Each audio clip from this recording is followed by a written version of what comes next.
राजकीय आमच्या शिरूर तालुक्यात आणि मावळ तालुक्यात दोन्ही तालुक्यांमुळे जवळचा संबंध आला. 5-6 वेळा त्यांना माझ्या घरी येण्याचाही प्रसंग आला, माझ्या शेतावर येण्याचाही प्रसंग आला. पण त्यांची नजर ही अत्यंत बारीक नजर होती.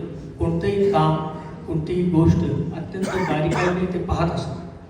संस्थेच्या एका कामामध्ये सहज चालत असताना त्यांनी एक गोष्ट पाहिली, त्यांनी ती डोक्यात ठेवली. त्यानंतर ते माझ्याकडं घरी जेवायला टेबलावर बसल्यानंतर माझ्या शेजारी मी त्यांना वाढत होतो. तर मला त्याने एक प्रश्न, साधा छोटासा प्रश्न विचारला, अरे ते कॉम्प्युटर होते त्याच्या मागं ते चौकोन डबी काय लावली होती? तर मी म्हटलं, साहेब ते एनकम्प्युटिंग युनिट आहे आणि एका CPUवर साधारण 10-12 कॉम्प्युटर चालतात. तर म्हणजे ते सगळे व्यवस्थित चालतात का?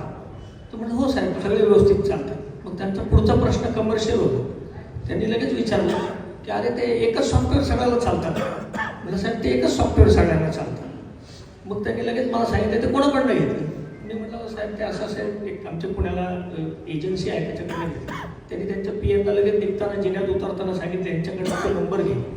म्हणजे इतकी बारीक नजर. काल आता त्यांच्या बारकावे सगळे बऱ्याच जणांनी सांगितले. माझ्या वैयक्तिक जीवनामध्ये मी त्यांच्याकडे 2 वेळा कामात घेऊन गेलो, सार्वजनिक कामं घेऊन गेलो. दोन्ही वेळेला ते मला म्हणाले की साहेबांचा तू पुतण्या आहेस, काहीतरी तू पदांवर असायला पाहिजे.